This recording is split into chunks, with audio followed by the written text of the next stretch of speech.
Hey friends, tonight we're going to sea. But not a pleasant sea, not a sunny cruise or a gentle harbour. Remember that we're boarding a 17th century whaling vessel. It smells terrible, it rocks constantly, and your job is to scrape fat off a giant corpse before it rots. In this episode of Boring History for Sleep, you'll join a crew of tired, seasick men floating in the cold Atlantic.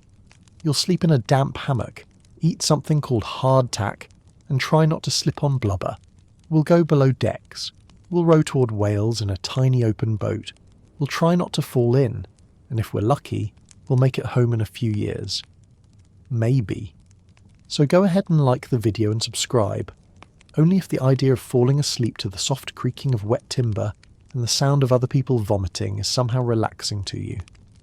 Let me know where you're listening from, and if you'd have survived 1 week without quitting and jumping overboard.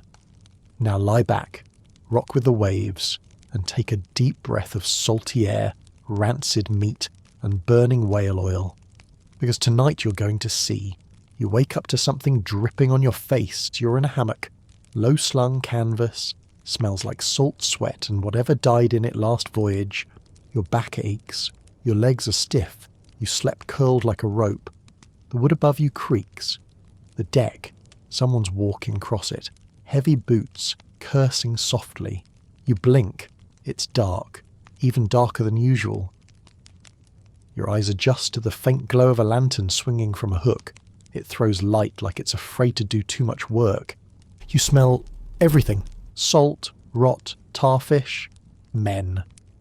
And worse, the sour, sweet stench of whale fat, old and not getting any fresher.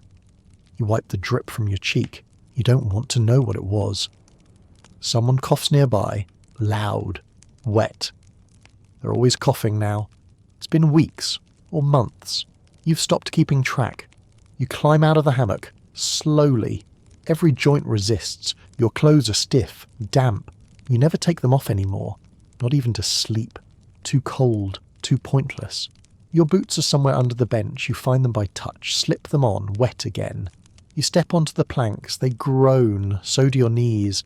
The ship rocks, not sharply, but constantly. Where everything sways, you've gotten used to it. You think. You hope. The floor's slick. Always is. From seawater. From oil. From blood sometimes. You don't ask. You head above deck. There's no door, just a hatch. You push it open. Wind hits you hard, cold. You squint. Grey sky. Grey sea. Grey sails. A man vomiting into a bucket. Good morning. The crew's already moving, scrubbing, coiling ropes, pulling tarred lines through frozen fingers. No one says hello. They nod or don't. You grab a biscuit from the crate. It's hard as stone, filled with weevils. You tap one out, eat it anyway. Protein. The captain's voice carries across the deck. Not shouting, just steady. He wants the try-works ready.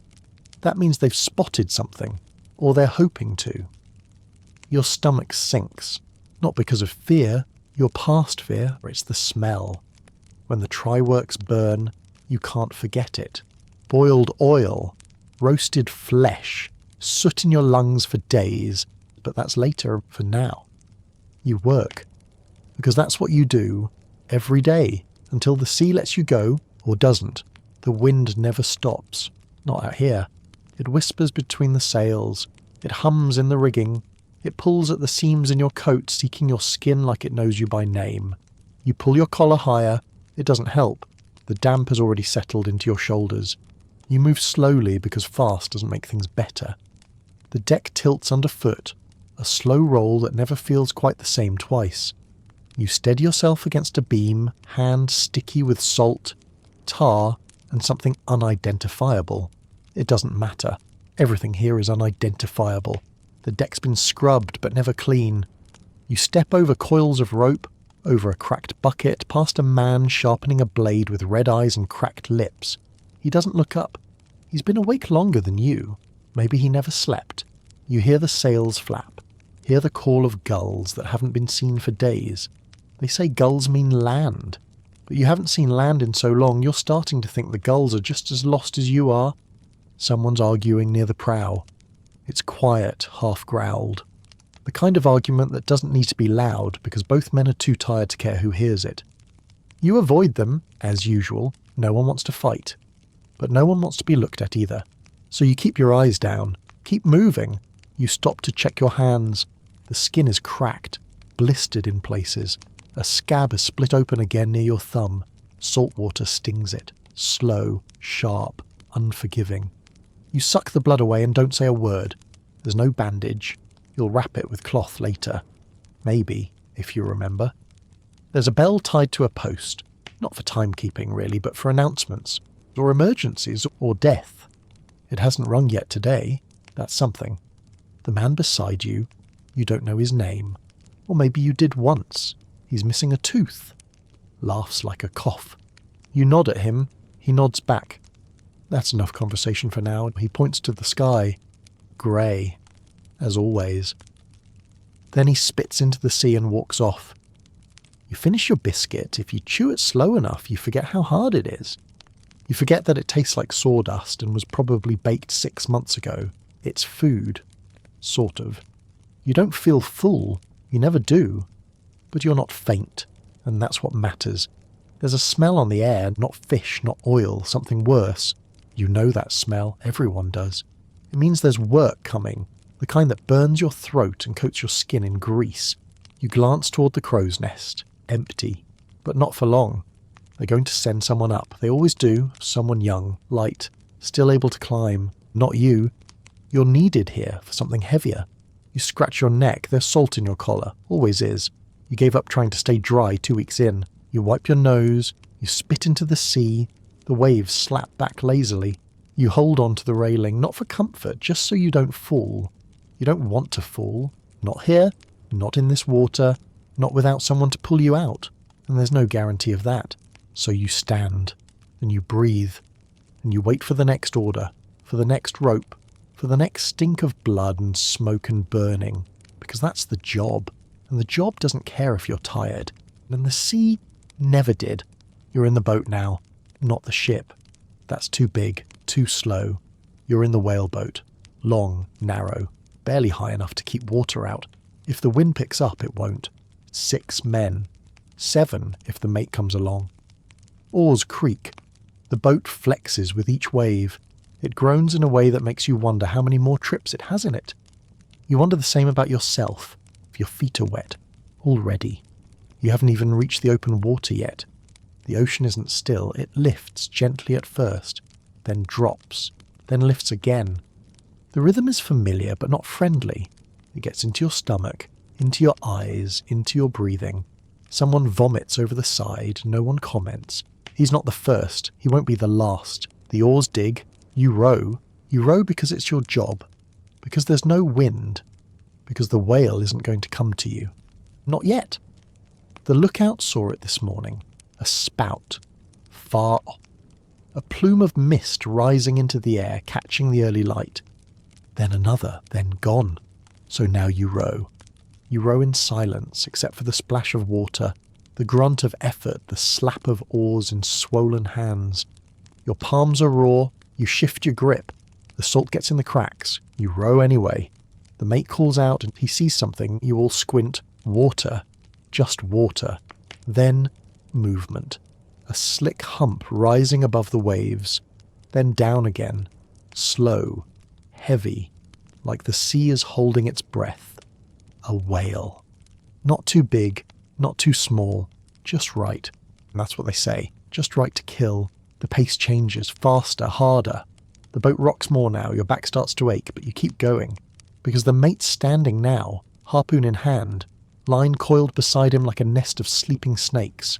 When he throws, you pray it sticks. If it doesn't, you do this again tomorrow. If it does, it only gets worse. You're close now, too close. The water swells under the boat. The whale surfaces. Its eye, huge, black, unreadable, glances off you like you're nothing. You are nothing. Then the mate throws. The harpoon arcs. Time slows, then cracks. A sound like thunder. The whale shudders, line flies, the boat jolts. You're pulled forward. Not rowing anymore, just holding on. The whale dives. You feel it in your arms, your knees, your chest. The boat lurches, water sprays, the line sings, a high screaming sound you never get used to. Someone shouts, another holds the brake, the rope burns smoke against the wood. You tighten your grip. This is the part where men lose fingers. Or worse. Then, silence. For a moment, the whale is down. Now you wait. You wait while the sea shifts beneath you, while the line trembles, while your breath fogs and your sweat cools and your arms shake. You wait to see what kind of death this will be. Theirs, or yours, or both. The boat drifts, but not by choice. You're not rowing now. You're being towed by the thing you're trying to kill. The harpoon held. You heard it hit. You felt the jolt like the boat struck a reef and then kept moving, like the sea decided to pull you under with it. The rope pulls tight, then tighter, then impossibly tight. The bow dips. The water rises, sprays over the side in arcs, freezing. You can't feel your hands anymore. That doesn't matter. You hold on anyway. The mate grips the second line, just in case.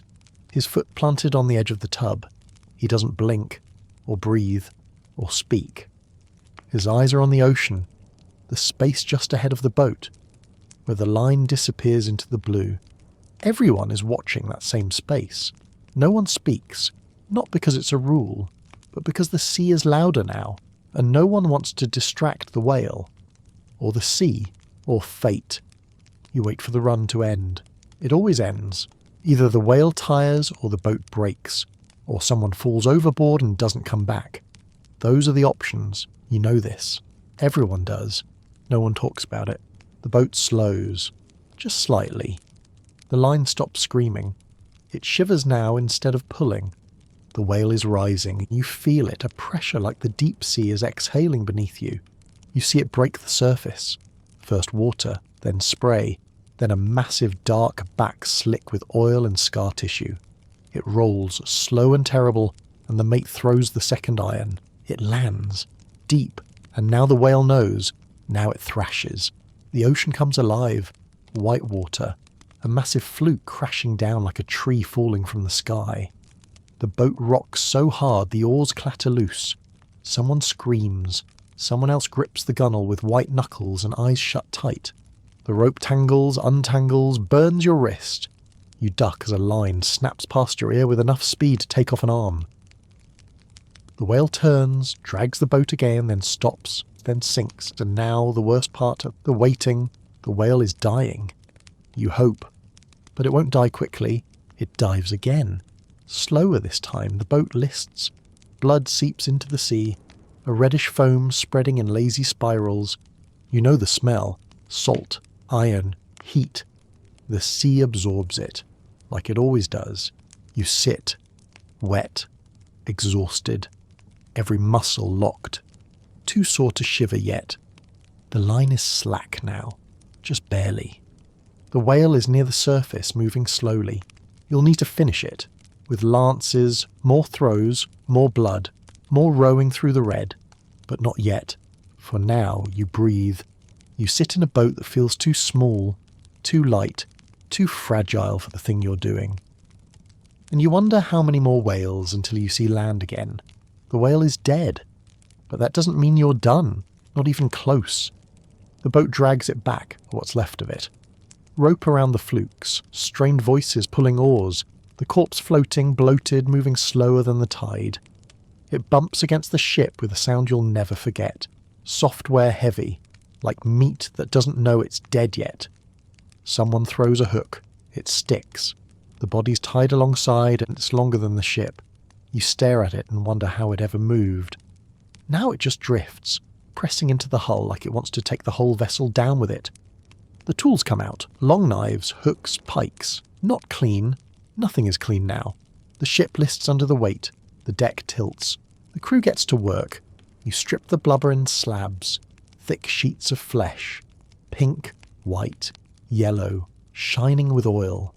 It peels back in chunks the size of sails. Each one takes 4 men to lift. You carve with both hands. Your knife goes dull after the first hour. You sharpen it on your belt and keep going. The oil gets on everything, your sleeves, your hair, your mouth. It doesn't come off, not with soap, not with salt water, not with time. It just soaks in. The blood is everywhere. It seeps into the boards. It puddles near your boots. It drips from the railing in slow, fat drops that hit the ocean and vanish. There are gulls now. Hundreds, screaming, fighting over scraps tossed into the sea. They land on the whale itself, pecking, tearing, slipping in the grease. You try not to look at their eyes. Below deck, the fire is lit. The try works. 2 brick furnaces built into the ship, lit with blubber, fed with scraps. You smell it before you see it. Burning oil, hot fat. Smoke that sticks to your throat and won't come out. You pass the buckets down. Melted strips of blubber boiled in massive iron pots until they turn to oil. The steam rolls across the deck. It makes your eyes water. The pots hiss, boil, flicker, and the smoke. The smoke doesn't leave. It clings to the sails, to your skin, to your lungs. It smells like something alive being turned into something useful, which of course it is. You stir the pot, a long iron rod, heavy and blackened. You move the pieces around until they vanish into liquid. It bubbles, splashes, sears the deck when it spills. You're careful. You're always careful. No one wants to be burned here. There's no doctor, no hospital, just bandages and maybe, if you're lucky, rum. The work continues into the night, sometimes for days. You take shifts, sleep in short stretches, eat standing up, keep one hand on something solid when the ship rocks. Everything smells like death and fire, but the barrels are filling, and that's the point. The oil is measured, poured into casks, sealed with wax and hope. This is your cargo, your paycheck, your proof that all this blood meant something. You wipe your hands, they're black, they stay black. You sit on a crate, back aching, legs stiff, stomach sour from the smoke, and the whale is still out there. What's left of it? A stripped hollow shape, floating, turning. The gulls haven't left. Neither of you. There's no rhythm to it, just repetition. The same motion, over and over. Lift the hook, drag the slab, cut, turn, throw. Your arms stop feeling sore after the first few hours. They just feel heavy, like they're no longer your own. Like you're a machine made of salt and meat, and there's no end in sight. The blubber doesn't come off cleanly. Some parts tear, others cling. You dig in with the blade, slip, cut your palm. You wrap it with cloth, wipe the blood on your coat and keep going. The knife is dull again. Sharpen, cut, drag. Someone drops a slab. It slides across the deck, spreading grease like a second skin. Another man slips in it, goes down hard. No one laughs, no one speaks. They just keep carving. The stench is thicker now. It clings to the air, to the ropes, to your teeth. You breathe through your mouth, but it doesn't help. Your tongue tastes smoke, ash, and something sour that doesn't belong in a living body. You forget what fresh air feels like. Maybe you never knew. Below deck, the fire grows hotter. The iron pots hiss. The oil spits. You feed them with more fat, more scraps, more flame. Your face shines with grease. Your shirt is soaked. You feel heat through your boots and wonder how long the boards will hold. They always hold until they don't.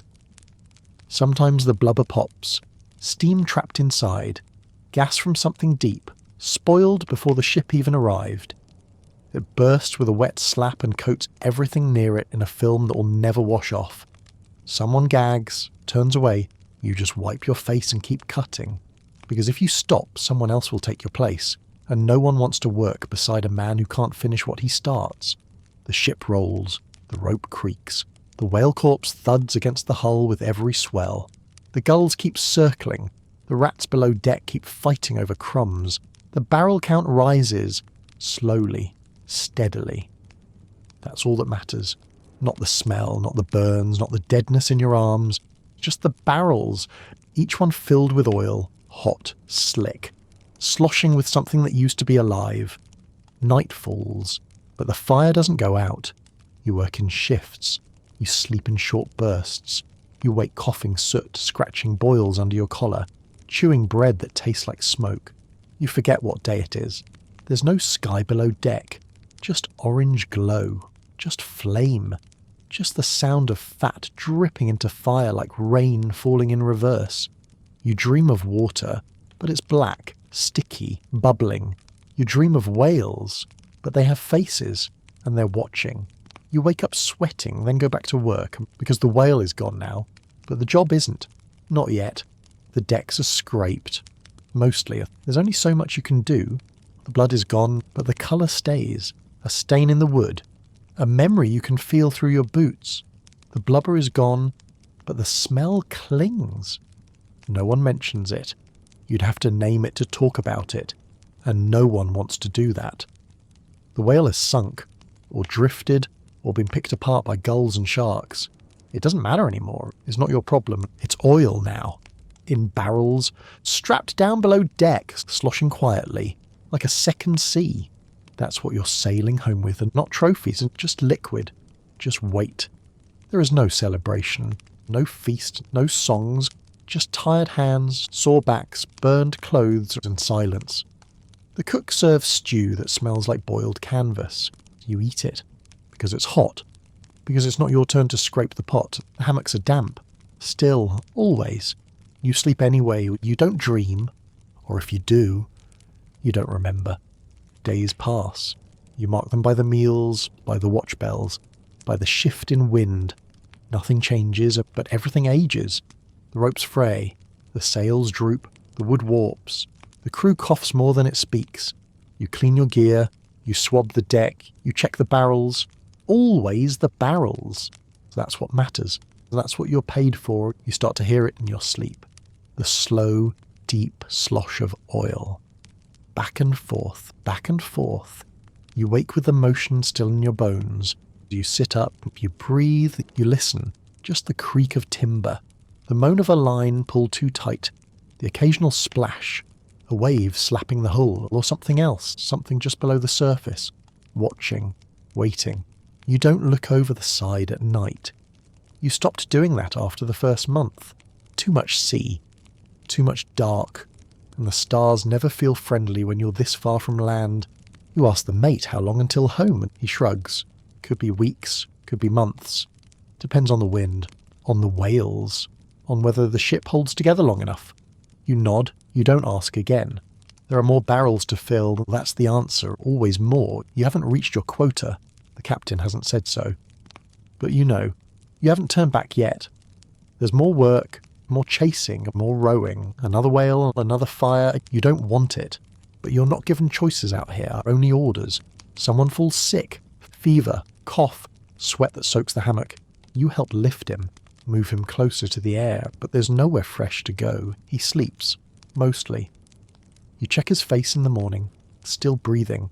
You don't ask for more. There's a leak in one of the casks. Someone finds it, patches it, wipes the spill. No oil is wasted, not even a drop. The ship may creak, the men may rot, but the barrels are sacred. That's why you're here. That's why you stay. You stare at the horizon. It doesn't change. The sea rolls on forever. Grey on grey, somewhere there's land. But it's not for you. Not yet. You're still at sea. Still waiting. Still listening to the slow churn of oil. Beneath your feet, the days blur. You try to mark them by the sun, but some days are all cloud, and others feel too long, or too short, or just wrong. You lose track. Someone says it's been 3 months, someone else says 5. You don't argue. What would be the point? Out here, time is just the space between whales. There's work still. There's always work. Ropes to untangle, barrels to rotate, lines to repair, rust to scrape, decks to swab. If you're not busy, you're in the way. So you stay busy. Even when your hands tremble, even when your mind feels soft around the edges, you keep moving, because the ship never stops. Even when the wind dies, the sea rolls, gently, endlessly, like a breath that never fills your lungs. Sometimes you think about home. You try to remember how food smells when it hasn't been boiled into greyness. You try to remember what bread feels like when it doesn't crack your teeth. Faces come back to you, but not clearly, just pieces, a laugh, a scar, a name you used to say every day and now say quietly to yourself, just to be sure you still know it. You wonder if anyone remembers you, if they think you're dead, if they're right. Someone starts talking to himself. Not much, just muttering, counting knots in the rail, repeating old prayers no one taught him. The others don't say anything. It's normal, eventually. Everyone talks to the sea after enough time, just to have something to say. You clean your boots again. They're falling apart, but you do it anyway. You scrape dried grease from the seams. You rewrap the toe where it's splitting. You rub on oil that only makes them slicker. They won't last. But then again, neither will this voyage. You hope. You find a dead fish on deck one morning. No one knows how it got there. Dropped by a bird, spit out by the sea. You cut it open with a whaling knife. It smells fresher than anything you've eaten in weeks. You share it. You don't even cook it. Just chew it raw, each man taking a bite and passing it along like a secret. It's gone in minutes. And for that whole day, no one argues, no one coughs, no one complains. That's rare. At night the ship sounds different. The wood settles, the sails flap gently, the ocean murmurs, but you don't always believe it's just water. You hear other things, knocks, creaks, breaths that aren't yours, voices that almost say your name but stop just short. You close your eyes, you roll onto your side, you pull the thin blanket tighter, and you tell yourself it's just the wind. It's always just the wind. You wake up sweating, then cold, then both. You go on deck, breathe the salt. The stars are out tonight, sharp, cruel, indifferent. You trace the same ones you've been staring at for weeks. They haven't moved, only you have, and you still haven't gotten anywhere. Someone lights a lantern too early. The mate curses, says it'll throw off the rhythm. As if rhythm matters now, you say nothing. Just watch the light flicker, and try not to count how many barrels are left to fill. Because you know, until they're full, you're not going home. And even then, home is just a word. And the sea doesn't believe in words, only in waiting. No one talks much about it. But it's there, always there. The sea. Not just the waves, not just the cold. The sea itself. Alive, watching. It's too big to be empty, too loud to be silent, too dark to be only water. Every man has his story. He won't tell it right away. Not during the first weeks, not during the killing, but later, when the stars are bright, when the ship is still, when the line between dream and waking starts to bend. That's when you hear them. Someone saw something once. Always just once. A shape under the boat. A light that rose from the deep. An eye, larger than any man, that stared and then blinked and then disappeared. Was it a whale? Maybe. They always say maybe. But their voice goes quiet after, and they don't make eye contact for the rest of the watch. Some say the sea remembers, that when you spill blood it marks the ship, that whales aren't hunted, they're sent, drawn to the ones who take too much. You hear the stories in fragments. A cursed ship that never made port, a barrel that bled, a wave that rose in a calm sea and took a man without a sound. Always without a sound. They say if you whistle into the wind you call a storm. If you speak the name of a drowned sailor he'll answer. If you dream of fire you'll lose someone before landfall. No one admits to believing these things, but no one breaks them either. The ocean plays tricks. You see things, shadows, flashes, reflections that aren't yours. Sometimes you think the sea is mimicking you, repeating your thoughts, echoing your breath just half a second too late.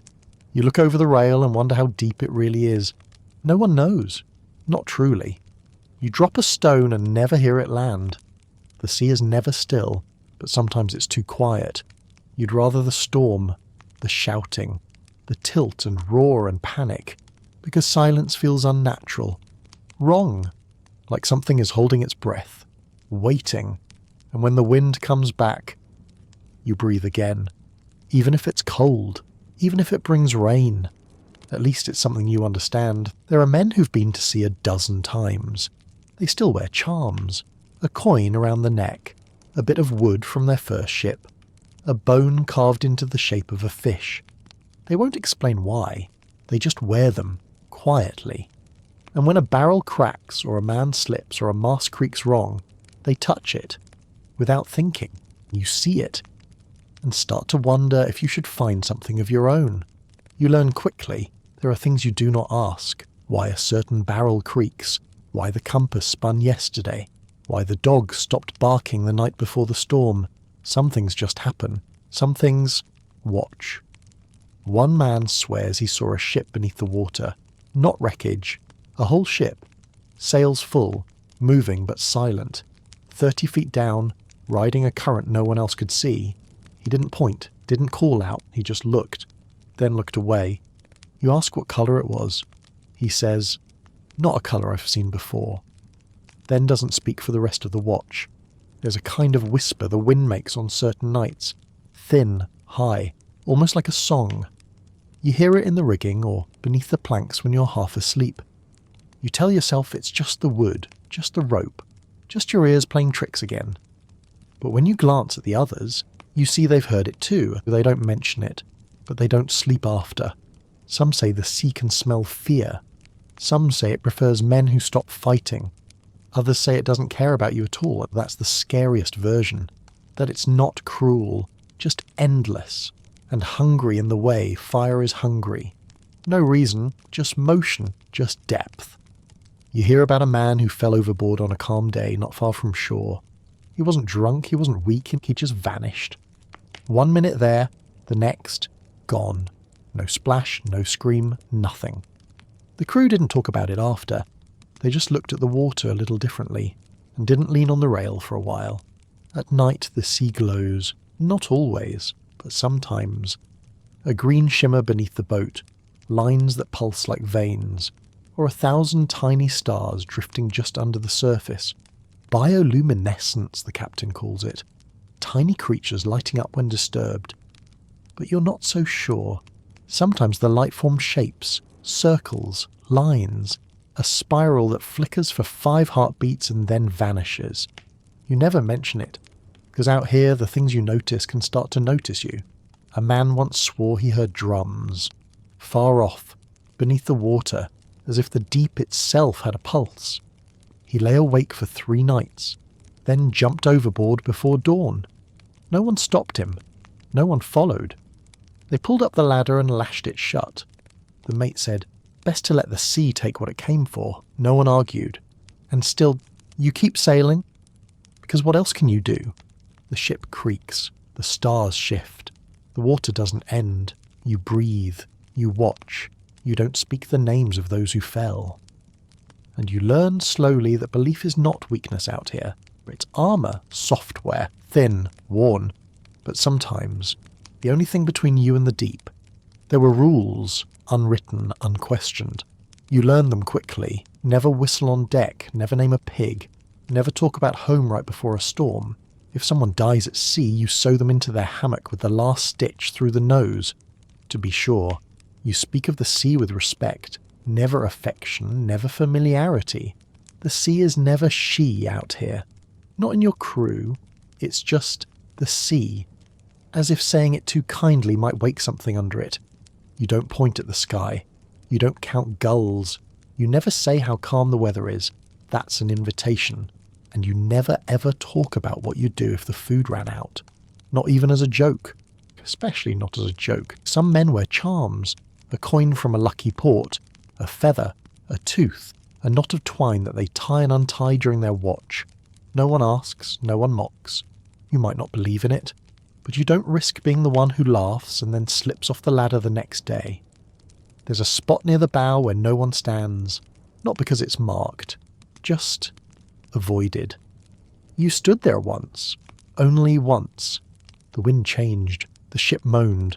The lookout called down, voice tight. Step back.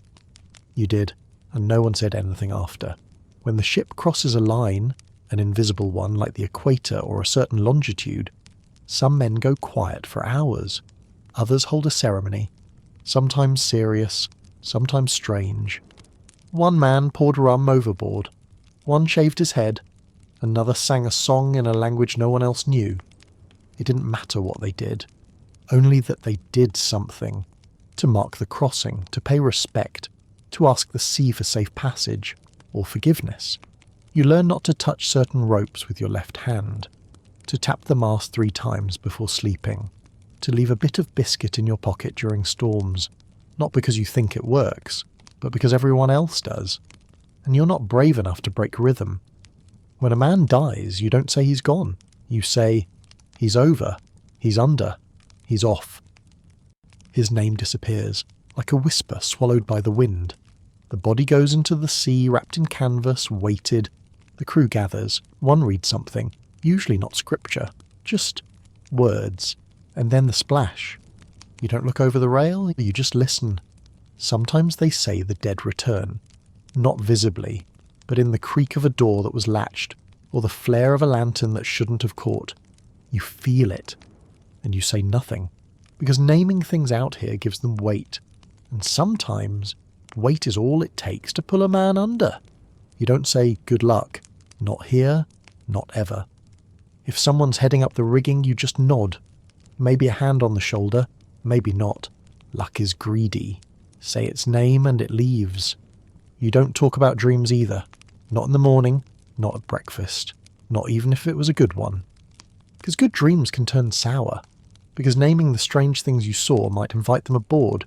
So if someone wakes up sweating, or sobbing, or staring out at the horizon like they've seen something they can't unsee, you just give them space. Let the sea take the dream back. Let it settle. There are stories told at night, but not every night.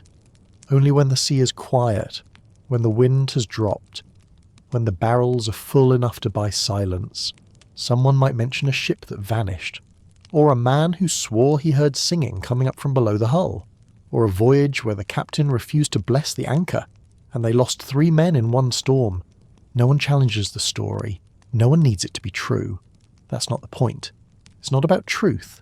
It's about shape, about rhythm, about reminding the crew where the edges are, what you can say, and what you shouldn't. Some rules are personal. A man who won't eat fish, another who ties a strip of red cloth around his wrist on the first day of each month. You don't ask. You just accept. It's not about logic. It's about survival. And survival has its own language, its own rituals, its own kind of prayer. One man keeps a small pouch of dirt from his homeland. He never opens it, never shows it. But every time the sea gets rough, he touches it. Just once. Like he's checking to make sure the world still remembers him. And then there are the silences. Places in the ship where no one sings. Names that are never spoken. Questions left unanswered on purpose. You once asked what happened to the last crew. The mate didn't respond, didn't look at you, just handed you a coil of rope and walked away. You never asked again. The line between fear and faith is thin out here. So thin it disappears. You don't know if the sea is a god or a curse or just a mirror that shows you what kind of man you really are. But you know this. If you treat it like it's listening, you might make it home. If you don't, you won't. You've never been in the captain's cabin. Not really. Maybe once. Called in for something. A reprimand. A warning. A glare you still remember. But you've seen the door, heavy, polished when everything else is cracking. The brass knob doesn't creak. The hinges don't groan. It opens quietly, then closes. Always closes. He eats better than you. Not well, not fresh fruit and roasted meat, but better. His bread isn't green. His tea isn't cloudy. His spoon is clean. He has a table, a place to sit where his knees don't touch the man beside him. He writes in a ledger, in neat script. Dates, distances, barrels filled, men lost. His pen doesn't tremble when he writes the numbers. He wears a coat even below deck. Dark wool, silver buttons, salt stiffened at the cuffs. You wonder how many voyages it's seen, how many storms it's been through, how many times it's been folded neatly, hung up, then pulled out again. Like the man himself, stitched together by ritual, wrinkled by time. The officers, the mates, the harpooners, the boat steerers, they sleep apart too. Not in hammocks, not in the dark. They have bunks, shelves, books sometimes. A mirror cracked, a journal with pages that stay dry. They eat at a small table, speak in quieter tones, laugh less often, but when they do, it's dry, controlled. They don't talk about home, not to you, not to each other. You get the sense they've stopped believing in it. They give the orders, you follow them. It's simple, mostly, until it isn't. Until the mate tells you to climb the mast in a gale. Until the harpooner tells you to row faster when your arms are gone. Until the captain tells you to cut the rope and let the man drown. And you do. Because that's how ships work, that's how sea works, that's how the voyage continues. You think they sleep better, but they don't. They wake before dawn. They pace, they reread the charts, they check the stores, and the wind and the horizon every hour. Because the ship is theirs, the deaths are theirs, the blame is theirs, and the glory, if it ever comes, goes to someone else. You see the captain on deck at night sometimes, standing alone at the stern, coat tight, hat low, eyes on the stars like he's expecting an answer. He doesn't speak, he doesn't move, but you can tell he's counting something you don't understand. Maybe miles, maybe barrels, maybe men. He eats in silence, not because he's above you, but because he has no one to speak to. The mates defer, the crew avoids, the ship obeys. But no one sits beside him with ease. He sits at a narrow table, one lamp, one spoon. His knife is clean and always sharpened. You never see him hungry, but you never see him satisfied either. He keeps a logbook. It's locked when not in use. You've never seen the inside, but you've heard the scratch of the pen. Software slow, precise. He records everything: latitude, wind, barrel counts, deaths, but never moods, never fears, never names spoken in the dark. Those are left to float somewhere beneath the numbers. He speaks little. Orders, yes. Corrections. The occasional clipped sentence that ends discussion before it begins. But you've never heard him say, thank you. Not out of cruelty, just economy. Every word at sea costs something, and he's spent too many already. You sometimes wonder what made him captain. Was it time? Was it blood? Was it 100 other voyages with someone else shouting above him until one day there was no one left to shout? Or was he born into it? That way some men are born with wider shoulders and eyes that never blink in a storm. Whatever it was, he carries it now. The weight, the chart, the silence. The officers follow his lead. They speak when spoken to, they listen when he doesn't speak at all. They understand something you don't. How thin the line is between a working ship and a broken one. Between order and drift. The officers are different too. They wear shirts without holes. Their boots stay dry longer. Their knives have sheaths. They know the numbers. How much oil per man per month. How many barrels fit below deck. How many days until water must be rationed. Again. They speak less during storms. They don't flinch when someone is buried. They've seen too many decks. Too many crews. They aren't heartless. They're just beyond certain feelings now. Like warmth. Like surprise. You saw the first mate cry once, and not loudly. Just wet eyes during calm watch, staring at the sea as if something out there had spoken. He wiped his face with the sleeve, then shouted at a man for coiling a rope the wrong way.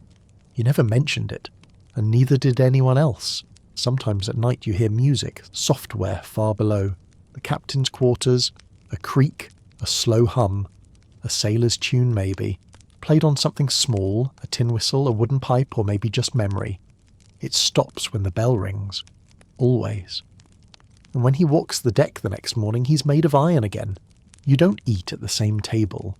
You don't speak the same way. You don't walk the same part of the deck unless ordered. The ship is 28 paces long, but the officers might as well be on another planet. One made of navigation charts, weather readings, and quiet nods from men who already know what they're supposed to do. When the officers speak to each other, you can't hear them, or they make sure you don't. You hear your own orders, but never the decisions that shaped them. Only the results. Go here, tie this, climb that, row faster. You ask no questions. Not because you aren't curious, but because asking means you don't already know. And men who don't know don't stay long. The captain has his quarters. The mates have bunks. The harpooners sleep closer to the middle of the ship. Better air.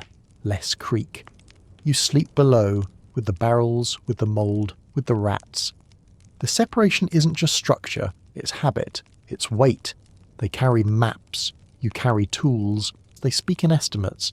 You speak in swears. They hold responsibility. You hold rope. But sometimes you see the cracks. A mate hesitates before shouting an order. The captain stays too long at the stern, watching the sky as if it might break. A decision that takes too long.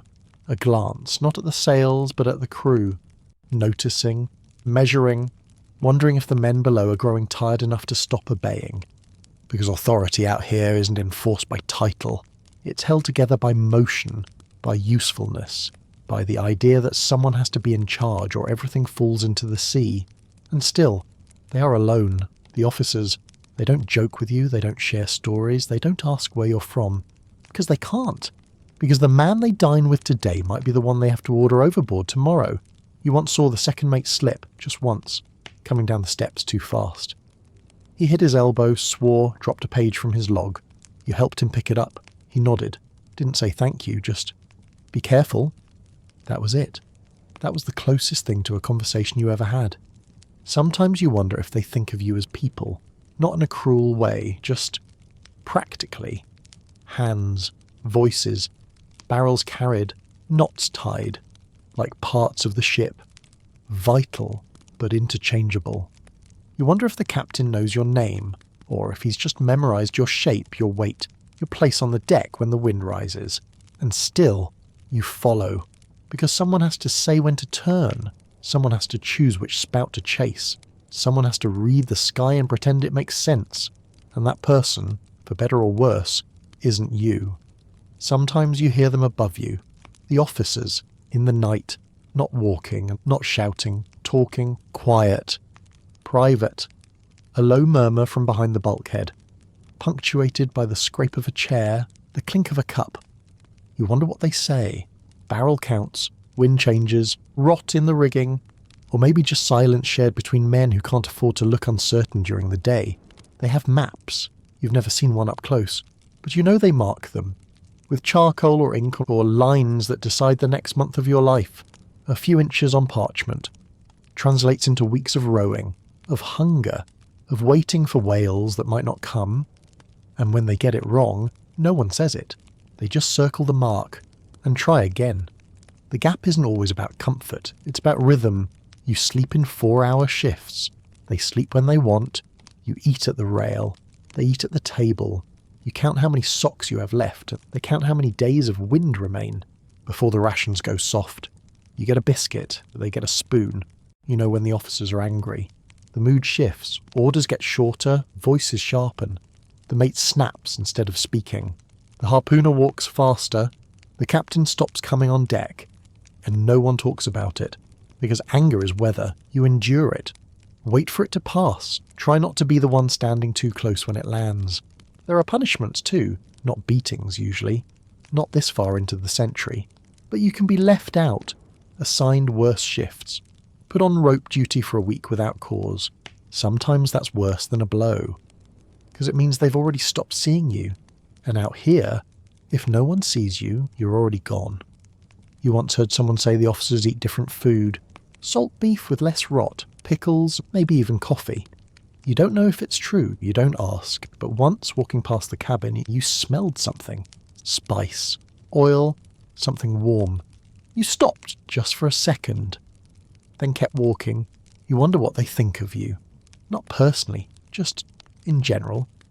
Do they lie awake, counting how many are left? Do they remember who you were before the ship? Do they notice when someone hasn't spoken in 3 days? Or are you just part of the cargo? Movable, expendable, quiet. You don't hate them. You can't afford to. Hate takes energy. Energy takes food. Food takes money. And none of that is guaranteed out here. So you row, you coil, you carry, and when they point, you follow. Because a ship doesn't run on fairness. It runs on motion. And the only thing worse than a bad captain is no captain at all. The barrels are full, or nearly. You've stopped counting. Somewhere the ship turned for home. You weren't told. You just noticed the crew standing straighter, the mate writing more often, the horizon staying fixed instead of drifting in that endless mocking way. You still sleep badly, but now the nightmares are gentler. You dream of waves that don't rise, of whales that don't run, of nights without wind, without hunger, without work. You wake before dawn, the air is cool, the deck is wet, but no one's shouting, not yet. There's no celebration, there never is. Just slower motion, tighter knots. Sails mended with more care as if they're finally allowed to matter again.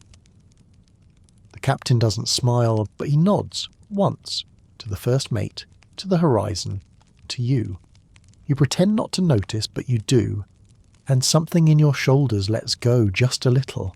The sea is still there, wide, dark, bottomless.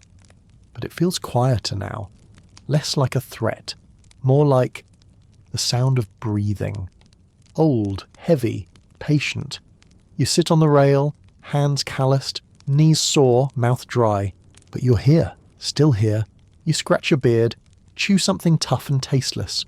Watch the gulls follow the mast. The ship creaks beneath you. The barrels shift. The sails snap softly in the wind. And for the first time in weeks, maybe months, no one says a word. You think of home, not clearly, not with longing, just faintly. Like remembering the shape of a hill you once walked past. The smell of bread. The sound of a dog barking somewhere far behind you. You wonder if you'll feel the ground when you reach it, or if your legs will keep moving like they're still on water. You wonder if the sea ever leaves you, or if part of you stays out here forever, adrift in the fog, in the blood, in the firelight rising from the try-works like a memory too heavy to carry. But not tonight. Tonight, you lean back, close your eyes, and let the motion of the ship carry you gently into sleep. The whale is gone. The sea is calm. The fire is out. And for once, no one needs you. Not until morning.